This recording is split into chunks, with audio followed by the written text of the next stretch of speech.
When I think of my dad and all the laughter and the lawyering, he was a very intelligent man.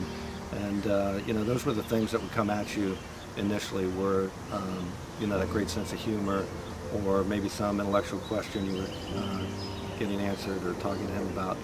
But when you got behind those things, he's a man who was all in with Jesus, and he loved his family, he loved his country, and he would die for those things. And I think we're just extremely grateful to have had him, and we're going to miss him. And love you, Dad. I love you, Dad. Well, I'll miss his hospitality. I think Earl was always a guy who wanted to take care of people, and especially people who were close to him. And I know that I had a great experience of being close with him for a while, and I got to learn about how he lived and how he went day to day, and it was fun being able to experience life with him. And I loved his routine, and I loved waking up and having coffee with him every morning when I was living with him. And it was just a really fun experience to be able to spend that quality time with him. I'll really miss that with him. He was just always trying to make you feel comfortable, and he was always welcoming to people, even people that he didn't really know. And I just like how everybody loved how he was just welcoming and open to others coming and enjoying his company with him. So I think my best memory of Earl is just knowing how unconditionally giving he was to all of us grandchildren, especially. I know he made it very known that he wanted the best for us and he wanted us to succeed, and he did that in a number of ways, whether it was helping us get through college, whether it was helping us with advice, anything like that. I knew that if I needed something ever, that he would always be there. And I think he instilled that not only in me but in my father as well, which has been like a day-to-day thing for my entire life, and that's something I'll always be grateful for. I remember Earl coming down every Saturday morning at the cottage, and I would be having a fire started. He of course would read the newspaper, and he would slowly turn his chair towards me and be like, "Hey Reed, I think we should have a heart-to-hearth talk." And every Saturday morning I'd be like, "Okay Earl, let's do that, sounds great." And no, it was just classic. I count on every Saturday morning that he would do that. So for one thing, we look alike and all, and I don't know, I'm like his clone, so I don't know.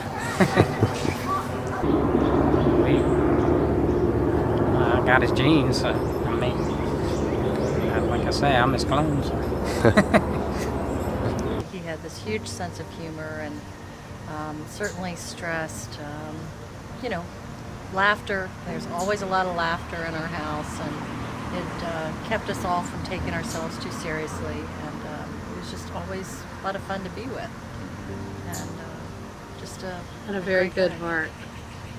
Yeah, but he always gave Mom a kiss in the mornings also before he left. Yeah, he did. They were very loving.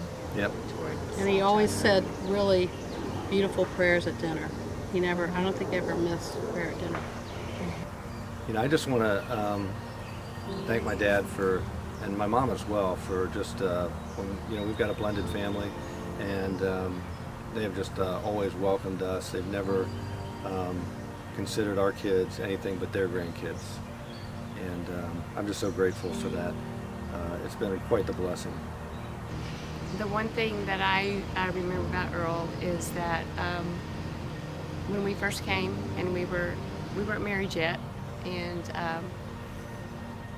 just how welcoming he was, and 3 kids of my own, and he's always treated us like family, and Gay as well, and I just want to thank him for that. He has 3 great grandkids on our side of the family as well, and we always felt like home here, and I just want to say that was really important to us. Yep. When you have a blended family, boy, anything goes, and my family really stepped up, and my mother and father just, they were the catalyst for really helping everybody just accept us like their own, and it's been awesome. It's been 11 plus years, and all of our kids are just their kids, and it's terrific. We thank them for that. Well, I know the last few months of Earl's life, we've been doing a lot of wedding planning, and I know that Earl had made a point to say to me on more than one occasion how excited he was for Alicia and I.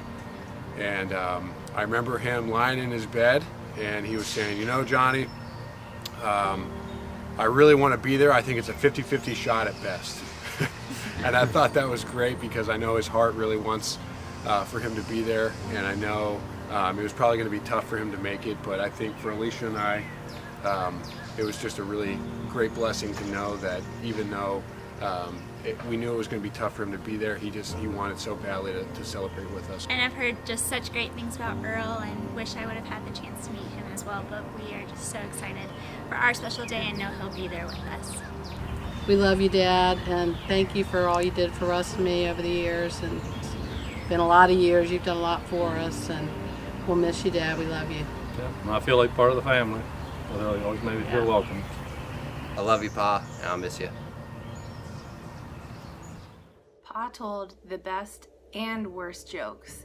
And by that I mean he always told the same 5 or 6 jokes, but every time with as much enthusiasm as if he was telling it for the very first time. And for anyone who doesn't already know, our grandpa was definitely top drawer. Love you, Pa. But his corny jokes, oh my goodness. Yeah, the Earlisms. We called them the Earlisms, you know. Yeah. It was the same set of, you know, maybe 25 jokes over and over. Maybe 10. And over. Maybe 10. You look more like you did now than you did yesterday. Hey, you look more like you do today than you did yesterday.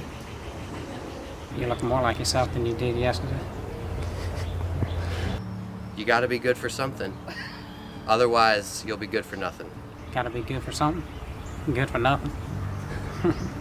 I kept him at DEFCON 3 or higher pretty much all the time. Yeah. Hey, Jack, I read today that 5 out of 4 people have trouble with fractions. Yeah. How you feeling today, Dad? Well, one leg is both the same. Like, Yeah. hey, Jack, I defended you today. Someone said you weren't fit to eat with the pigs, but I said you were. Thank you, Pops. Your top drawer?